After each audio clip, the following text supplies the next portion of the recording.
Hey guys, welcome back. Today we're going to talk about why modern therapy is terrible, and it really comes down to one reason. If I had to sum it up in one way, I would say it's because we don't really understand what awareness is. People have this view of awareness that it's somehow divorced from reality. It's this masturbatory activity that doesn't really lead to anything actionable. If you use words like actionable, then you probably don't really understand what awareness is. And it usually presents as people saying, well, talking about an issue is good maybe, but at some point you need to get up and actually do something about it. And even therapists will say this. And this opinion came up on Twitter this week. This lady showed up in my feed, one Michelle Tandler, and she says, controversial opinion. That's how you know what you're about to read is not controversial at all. Controversial opinion, therapy is overrated. My friends in years of therapy seem to be the least happy. Isn't it in the therapist's best interest to convince you that you are troubled so you keep coming weekly? So there's the therapy conspiracy theory. I mean, I understand why she has it, but this isn't really well thought out. But this is the main point that she says in this thread. We don't have to go through the whole thing, but she says, I will add, I think spending a lot of time digging into the past and current issues can backfire. My friends in therapy are constantly bringing up childhood parent stuff. We're in our 30s. I'm not sure reliving a math test from 3rd grade is helpful. I'm not sure awareness of this math test that you had in 3rd grade is helpful. I'm not sure awareness is helpful. I think it's going to just drag you down. I don't want to pick on Michelle Tandler, but this is just very indicative of a common opinion that people have about therapy and awareness in general. I also talk about this because Abigail Shrier, she's the lady who wrote the book on young women transitioning into, not women, girls, underage girls, minor girls transitioning into boys at a higher rate. And she thinks it's the social contagion thing. It's this very interesting idea. I think there's probably some truth to that. But now she's discussing in her new book, she has a new book out, it's called Bad Therapy, Why the Kids Aren't Growing Up Yet. And then she discusses how therapy is hurting children. So we'll talk about why that is. But she seems to think that, or she seems to consider therapy as something that's inherently harmful. Or it could be inherently harmful. I mean, it's like going to the ER.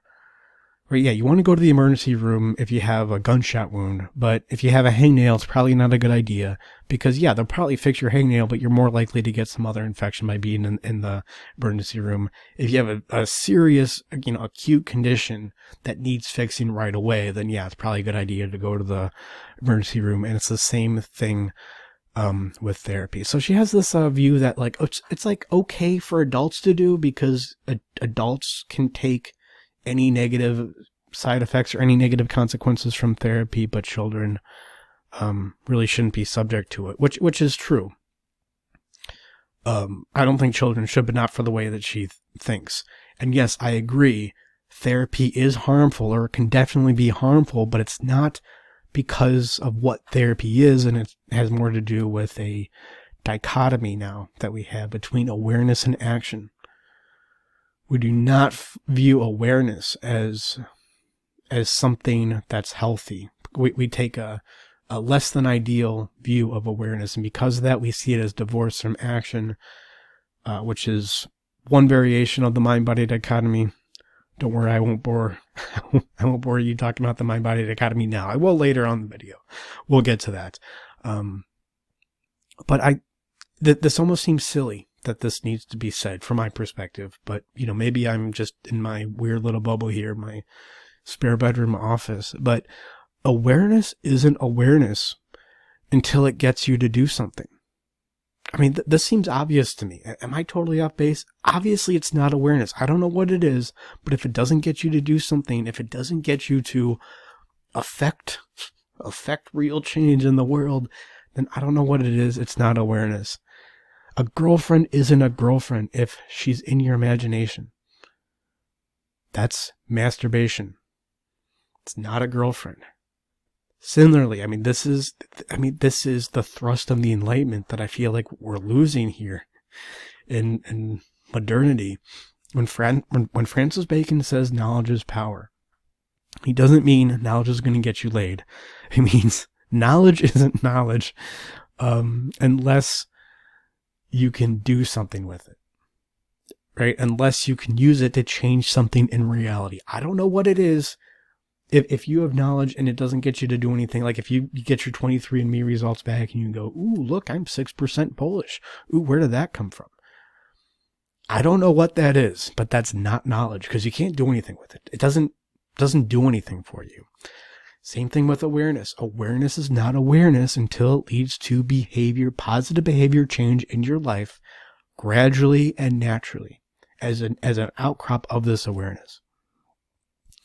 And we've done this, the therapy education industry conglomerate has done this with other words too, like self-conscious. Self-conscious used to mean awareness. You were conscious of yourself. Now it has been irrevocably linked to neuroticism in the Big Five personality rendition of what your of personality.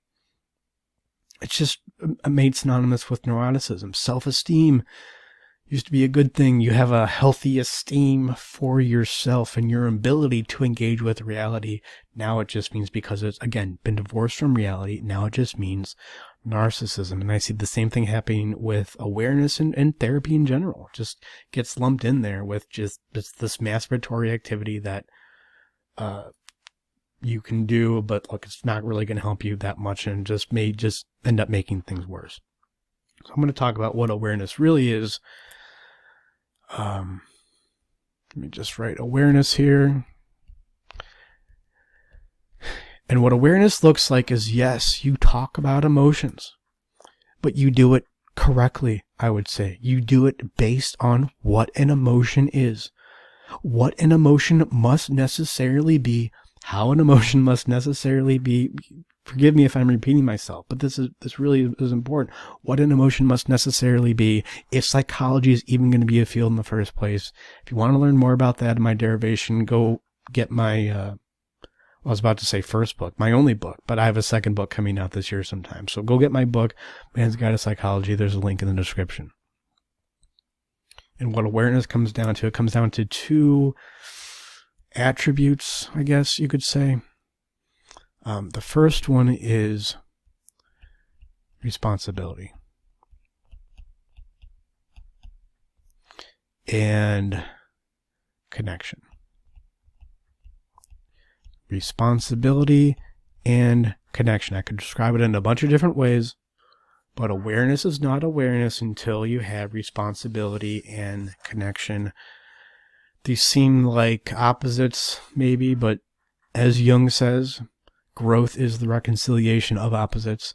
And this is what healthy communication is too, is the reconciliation of opposites. And this is how you communicate to gain awareness, so you can then go on. So the awareness propels you to then go do something with more motivation and more accuracy in the real world. So what does this mean? Responsibility means you take responsibility for not the situation that you're in. Now, you may be responsible for the situation that you're in, but if you do need to take responsibility for that, it only comes until you can take responsibility for the feeling. If you try to take responsibility, if you try to take responsibility for a situation when you're not even responsible for your feelings or emotions, in like an extreme ownership kind of, Jocko Willink kind of way, you may be able to take responsibility for a couple weeks, but you're going to regress because that responsibility of the situation is not, that there's nothing behind that. It's just going to be fake. And then the way you connect is through, you connect with others, and this gives you empathy. Empathy for yourself. Empathy by connecting with different parts of yourself, what this feeling means to you now. So you're able to more clearly see whatever the situation is, it may not be your fault. This feeling that you have is not your fault, but it is, of course, your responsibility. I didn't cause this issue, but I do perpetuate it. That's awareness. Responsibility alone, that's repression, and that leads to this inconsistent behavior of, you're on point for a few weeks, but then you regress. And empathy alone is indulgence. empathy, connection without responsibility leads to indulgence of emotions, which just aggravates any negative emotions, which is what Abigail Shrier is really talking about in therapy and how it hurts people. And I agree with her. I mean, few children, if any, should be in therapy. Not because therapy's, some indulgence of upper middle class swipples, but because kids cannot be aware in the true sense of what it means to be aware. Right? Kids aren't responsible for their lives, of course, and they're not responsible for their feelings. They're not responsible for their feelings. So when you try to get kids to talk about feelings in a prompted way, in like a socio-emotional learning way, that this trauma-informed education that teachers do, so teachers will get third graders to sit around in a circle like group therapy and go around and share emotions, that is, excuse me, that is potentially traumatic. And I would even say unsafe. That is unsafe, even though there's no violence. It's okay. You can say unsafe even though there's no violence because it's children. They can't talk about, the only way you can talk about emotions with children is in the moment. If an emotion comes up, and really the most you can do is just identify and let them know that you see and understand their emotion. And even then, you really only do that. A kid's only going to be receptive to that if it's in an extremely safe environment, usually with the parent. And even then, if it's a parent they don't trust or they have issues with, or a parent who beats them, it's, even then it's not going to work. So kids can't be responsible. So the only thing they're left with is empathy. They can't even get a healthy sort of empathy for themselves because you need to be able to think conceptually to do that. And so what ends up happening is indulgence and kids getting triggered in a situation that they cannot handle. And it leads to, these potentially traumatic kinds of things. Yeah, I don't even think you can really do therapy with kids, just as an aside point. I mean, childhood therapy, it's simply a tepid expression of emotion. I mean, that's why you have kids, draw pictures and crap like that, which it probably can help a little bit. I could see. I don't know. I don't know too much about it, but 95% of therapy for children is talking with the parents and getting them to own their baggage, getting them to see how their baggage impacts their child negatively. And if the parents aren't willing to do that, if the parents aren't willing to take responsibility for their feelings and then connect, then the child psychologist is just, it's grooming, right? It's grooming. It's a kind of grooming to expect children to go to therapy like adults. And we wonder why, what's her name? Jeez. Candace Owens. Candace Owens had a tweet last week or so. I'm not going to bring it up or anything, but I just saw it. And she was just saying that therapy in the psychology industry is run by pedophiles and everything. Like, obviously that's wrong, but I see where she's coming from. I see why she would think that. But the problem with that is this repression of mental health and emotions and saying, oh, that stuff doesn't matter. Talking about stuff that just leads to worse outcomes. And Abigail Shrier in her book does a less egregious, or commits a less egregious version of this error. This divorce of awareness and action. But it's that kind of repression of emotion that leads to its natural compensation, which is indulgence, right? And there's an antiadromia for you. Another great Jung term. So let's go through an example of what this means. How to talk through an emotion in a healthy way.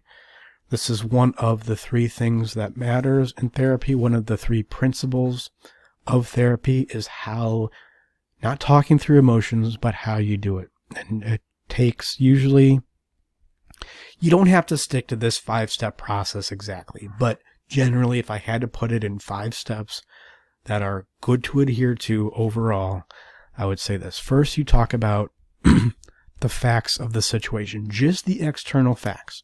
That's it. Then you talk about your feeling. What is your feeling about those facts? And then after this, you just cut off the external world. You don't really concern yourself with that at all until the end. Because 3 is meaning. And what does it mean to you? Not what are the facts, not what does the situation mean to you. What is your feeling about the situation mean to you? Right? That's what's important.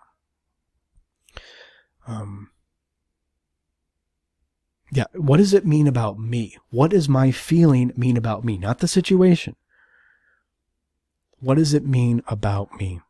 And then we get into responsibility. Do a BCR test. We'll talk about what that is. And then once you can talk through that emotion well, then you ask about an action. Not what is the best thing to do, just what am I able to do given the awareness I've accrued in steps 1 through 4. So let's go through this. The example that I thought of, it's just a very common example, is you have a presentation. Let's say you have a job. Imagine that you have a job. I wouldn't know what that's like, but maybe you do. So you have a presentation coming up and at work, right?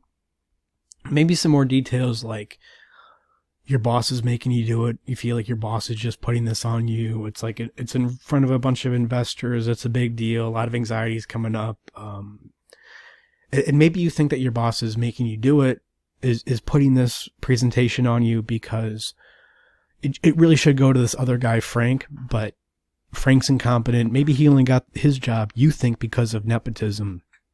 So now this is getting placed on you. Right? And whether those facts are true is immaterial at this point. You can drive yourself crazy thinking, oh, is this really how it is?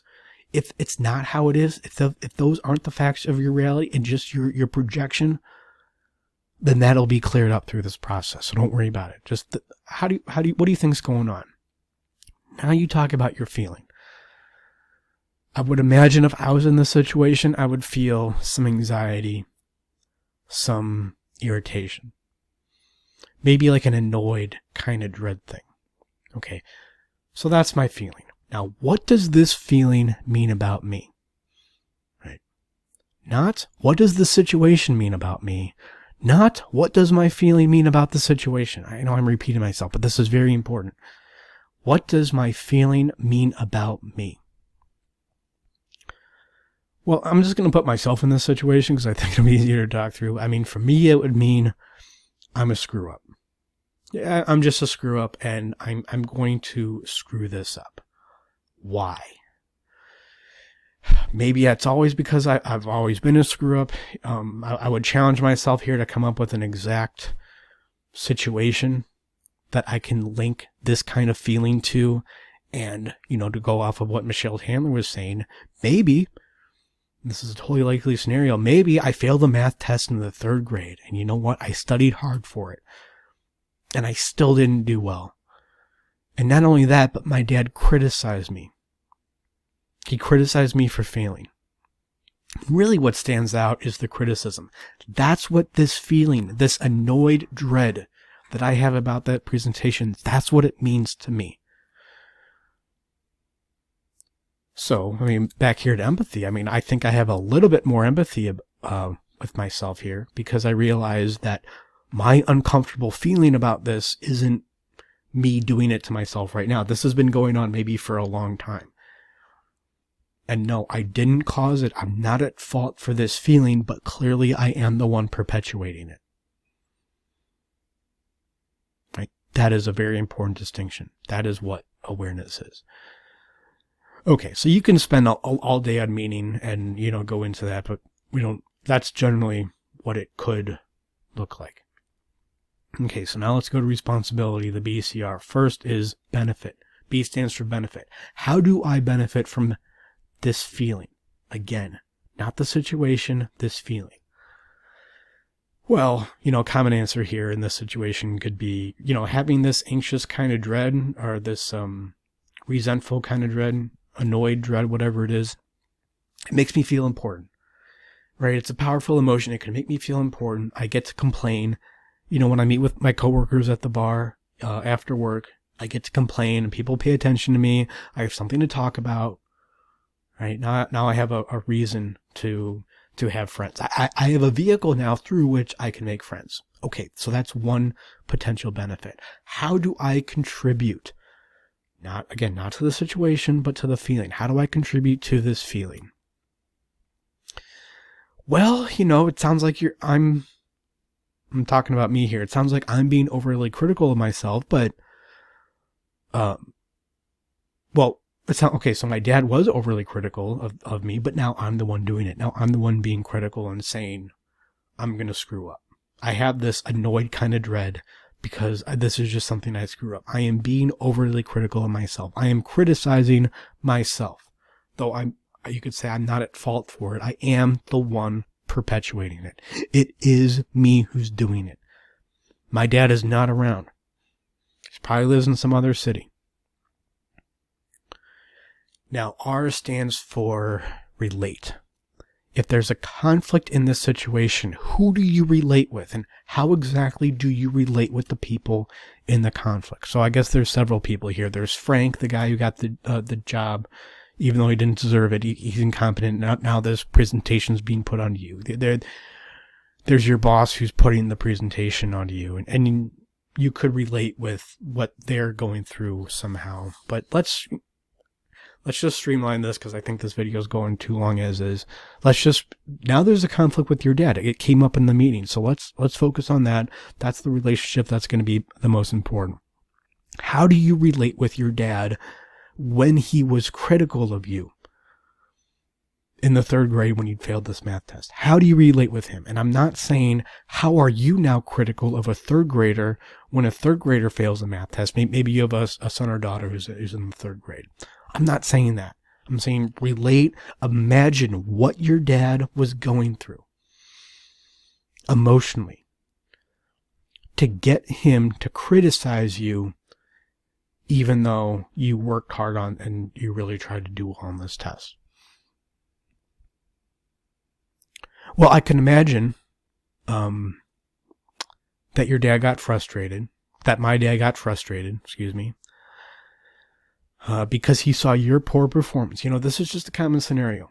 Because he saw your poor performance as a reflection of himself. Right? And now he doesn't want to feel like a loser.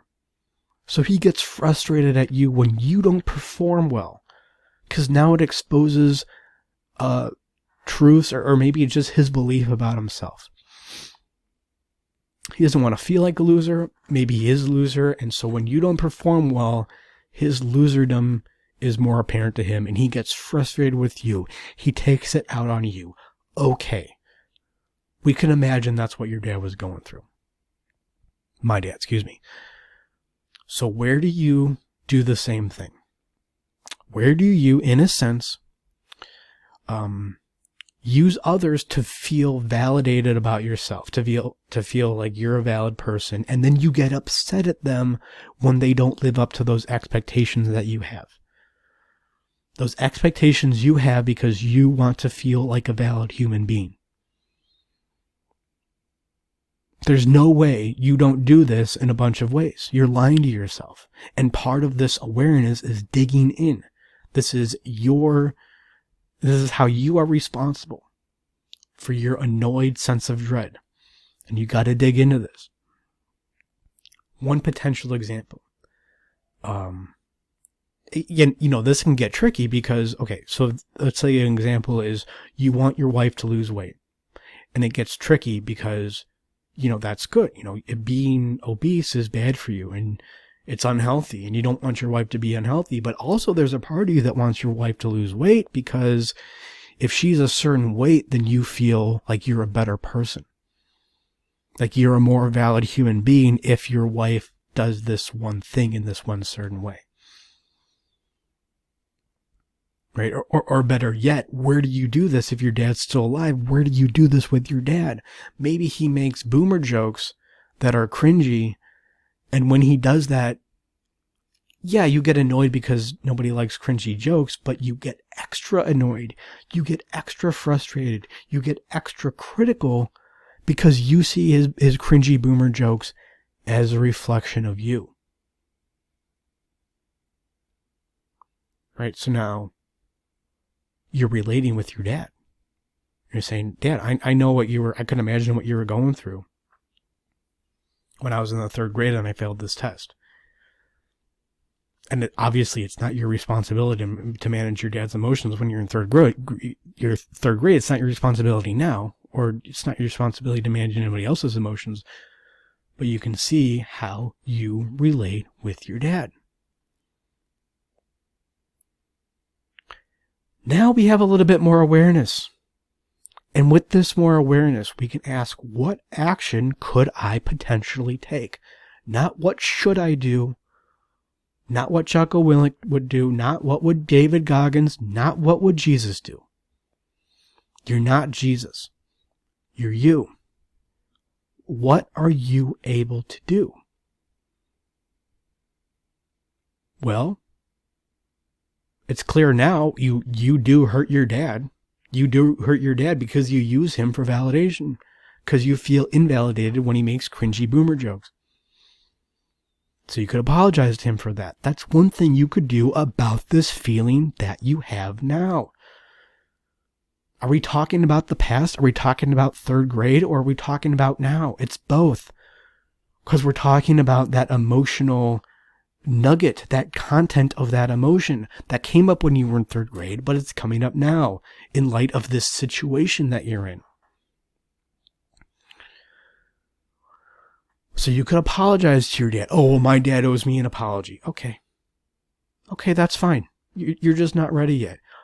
You could talk with your dad about how you're overly critical of yourself.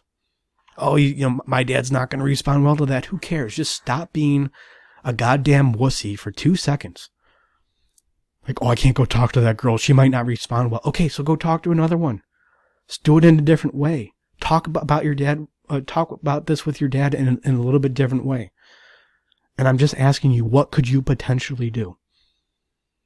What are potential outs that you have? You are taking responsibility. You are understanding, I did not cause this. This is not my fault that I have this feeling, but it is my responsibility right now.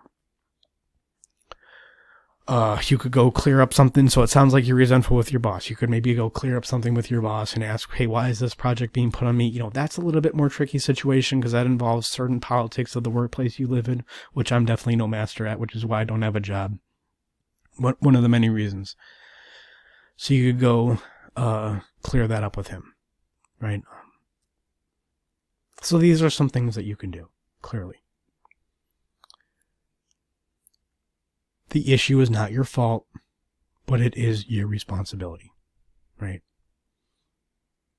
And of course, there's going to inevitably be this dichotomy between awareness and action in therapy, because it's the mind-body dichotomy, right? Which therapists don't know anything about, because most of them were just English majors who didn't know what else to do with their lives. And honestly, calling them an English major, that's being generous. Because that's what psychology was before psychology existed, is it was fiction. It was myth. So if your therapist or psychologist was an English major, that's good. Huge red flag, I would say, if a therapist wasn't into fiction, or like if you're not naming your kids after your favorite authors, then what are you doing being a therapist? Just go to law school, So what does the mind-body dichotomy say? It says that there is a higher reality and a lower reality, and these just can't be mixed. These can't be integrated in any healthy way. So reality is chaos. And the only way to potentially even make order out of the chaos of reality is from some higher truth, putting its stamp down in the chaos. The order doesn't come from the chaos itself. As opposed to a more monistic view, not monastic, although that is related to this somehow, because it's part of the mind-body dichotomy anyway. Sorry, I'm getting distracted. As opposed to a more monistic view, which is order comes from the reality itself, from a more complete understanding of the reality itself. Mind-body dichotomy would say that the lower is inherently bad, and it can only be lifted up by some higher truth, some truth that comes from some intuition, some God-granted faith or insight from on high. And that's the only thing that could lift up the lower that is a base materialistic reality. And that's being generous. Again, I mean, it's usually just cover up. The truth can only cover up a base reality. As opposed to a more monistic view, which says that the lower, the material, the facts, a baser reality, it's neither good nor bad. It's simply, it's neither good nor bad, though we can create that which is good from a more appropriate approach to reality with the right awareness. The mind-body dichotomy would say something like emotions, to make it more about therapy, emotions or feelings drag us down and remove us from the ultimate truth, which is action. Rather, I would say emotions and feelings can drag us down when you indulge them. Or you do therapy with children who are not psychologically able. They don't have the resources metaphysically to engage in therapy. So emotions and feelings can drag them down when you prompt them in an inappropriate way and in an inappropriate setting. But they can lift us up when we are able to understand them. And there's nothing inherently wrong with a feeling or emotion. It's all in how we approach it. Do you even understand what an emotion is? If you don't, then you're probably not going to engage in therapy in a healthy way. Or when you do, it's going to be by accident.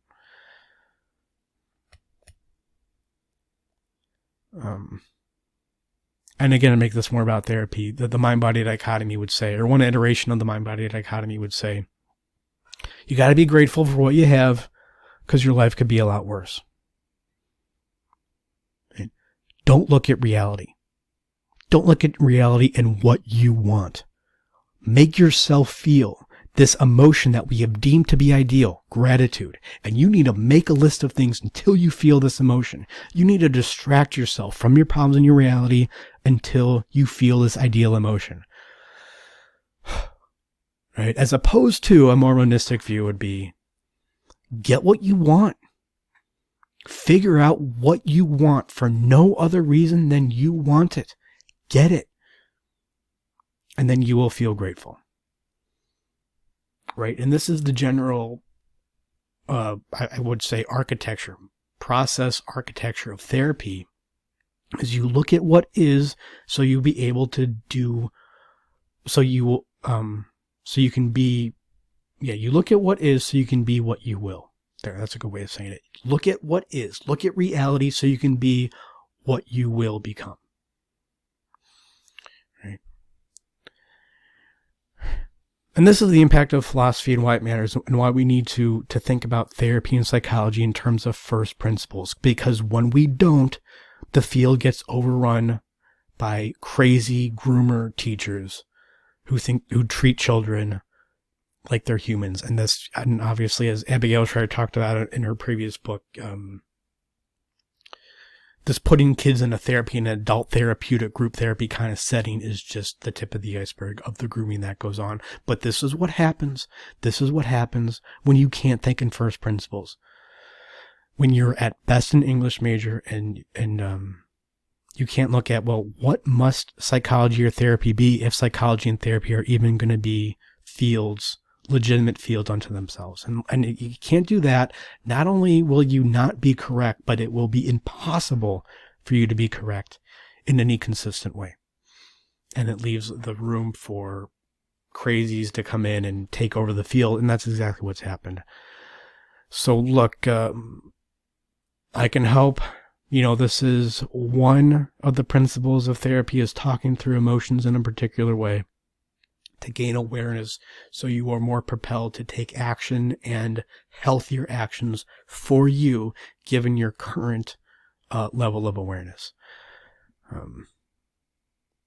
The more you do this, the more clear your issue becomes. You can begin to look at your loop, your emotional loop that is the background of all your problems. You get more clear about that by talking through it in a healthy way.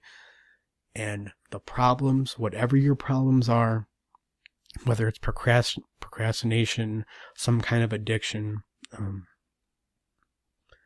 you can't hold down a relationship. You've never had a girlfriend, never had a boyfriend.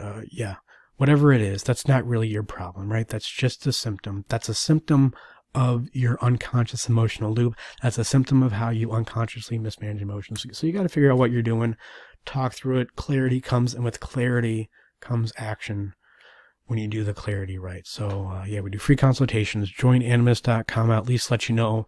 You tell me what's going on with you, and I'll let you know what your loop is, and hopefully that'll give you something to chew on, if nothing else, right? So thank you guys. Thank you for watching. Sorry this went a little bit long, but I had to get this all in. This is all very important. Please send this video to somebody who you think may need it. And remember, when it comes to therapy, it's not so much what you do, it's how you do it.